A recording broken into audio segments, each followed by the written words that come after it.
Welcome everybody, it's Tom once again. It's episode 6 of the Toy Box. Let's pop it open and see what the Toy Box has picked for us this episode. Here we go. Looks like the Toy Box has been gracious enough to give me another break from Turtles. Oh, got here Elite 37, Dean Malenko from the WWE Mattel line. Pretty excited about getting this figure. This will be the second Dean Malenko figure that I've picked up. This is the only one I have is from the WCW Toy Biz line. So let's take a look at Dean inside the box. Just like every other Elite figure, of course you got the WWE logo. You got a picture of Dean there on the side. You can see him inside there. And he comes with the WWE Cruiserweight title. Of course, image Dean on the front. Or on the side of the package. Then the back, of course, you got a picture of Dean wearing those tights. They're not from a particular event. It just says circa 1996. Really, Malenko just kind of wore the same style tights throughout the majority of his career, especially in WCW, just different color scheme. His career highlights: WWE Light Heavyweight Champion, WCW United States Heavyweight Champion, WCW Cruiserweight Champion, and WCW World Tag Team Champion. Signature move, Texas Cloverleaf, also known as the Ice Man. He's from Tampa, Florida. Weight, 212 pounds, and his height is about 5'10".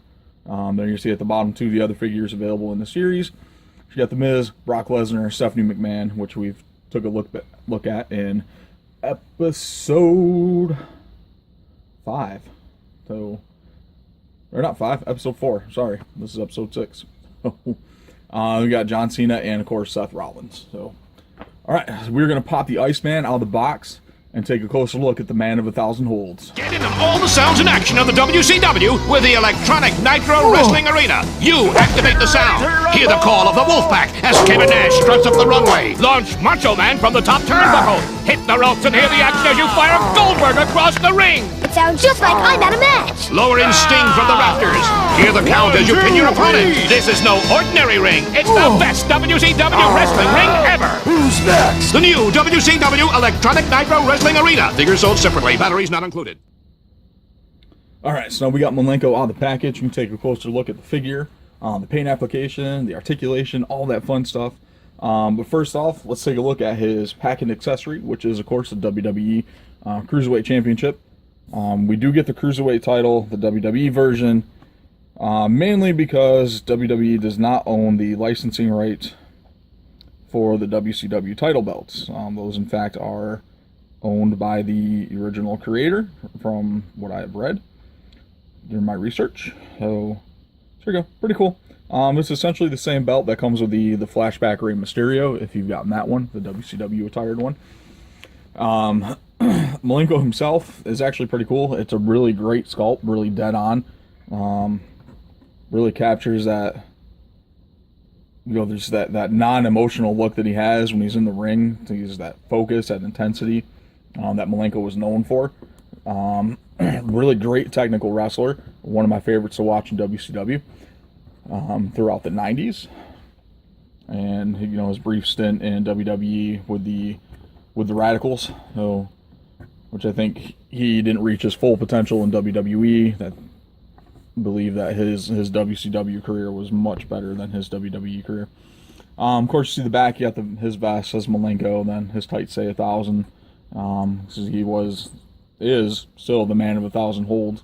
And you see the little kind of ice type design on the front of his tights. That kind of gives me that like an ice feel to it. So, of course, black boots, black knee pads, white wrist tape. Really great figure. Really captures the look of Malenko from that time frame. Articulation. Let's see if we can get the vest off easily here, so we can get a better look at the articulated joints and stuff that all the Elite figures have. The vest is a softer rubber, unlike some of the other ones that have been a little harder and less pliable, so that is a little easier to get off. Thank you for doing that, Mattel. Like some of those other harder plastic ones, like the Chris Jericho's jacket and Undertaker's robe, Edge's trench coat, much easier to get off. Okay, articulation, of course, with the head. Got full movement there. Just doesn't tilt back. You got the ab crunch, the shoulder. You got the ball joint in the shoulder. The bicep, of course, there, and the elbow, and the wrist twist and the bend. Okay. Bam. Then you got the twist there at the waist. The hip, the twist at the thigh. Does have the double knee joint, which is going to be a little hindrance from the bigger knee pads. Then you got the twist there at the calf. Then, of course, the ankle, which this one seems to be a little tougher to move compared to some of the other ones, but it does have that lock in there.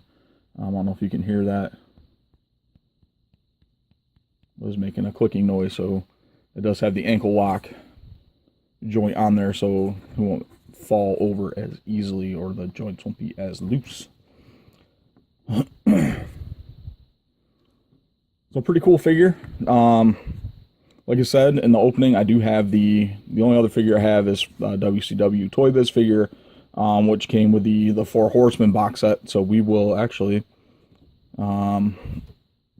take a comparison look at here. Look at here at the between the two of them. So there's the Mattel version, and there is the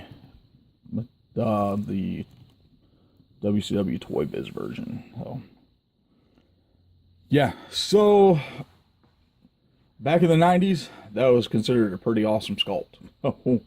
Compared to what it is today, like, you can really see how far, like, the advancement has come as far as, like, the scan technology, the sculpting, like, it's just amazing how detailed and how uncanny the resemblance is between the figures today and a lot of the superstars, or the classic superstars, especially the flashback superstars, with how older they are today and how they're able to take just an image and get that exact sculpt from it. It's amazing. So yeah, that's pretty much it. You know, similar attire, except the Toy Biz Malenko has the Four Horsemen logo on the front, and then the blue kind of design goes all the way around through the back. But, let's see. There's the face sculpt for the WCW Malenko compared to the Mattel. Yeah, way off there. No. It's not too bad. This is easily a top 10 figure, especially for anybody that was a fan of the WCW era, you know, the Monday Night Wars, Attitude Era, anything like that. I know there's been multiple iterations of the Horsemen. The Horsemen I grew up with, Malenko was a part of, with Benoit, Flair, and Steve McMichael. And that's the Horsemen that I remember, and that's one of the reasons why I had to pick up this Dean Malenko figure. So, great figure. If you're a fan of that era, you know, go ahead and pick him up. He's in stores. You can find him pretty easily. I happened to get this one off of Toys R Us's website a little bit ago when they were $15.99. Most of that stuff on there now has dropped in price a little bit more, but mainly due to holiday sales. So that's pretty much all I've got for this one. Bit of a longer review than normal, but it's a figure that's deserving of it. So again, check me out, subscribe to the channel, go back, watch some of the other videos if you haven't checked those out yet. This is your first exposure to the toy box. So this is episode 6, so there's 5 other episodes before this one to check out. Some Turtles figures, there's the Elite 37 Stephanie McMahon review, and as I find other figures, other ones I'm looking for, I'll definitely be hitting them up with reviews.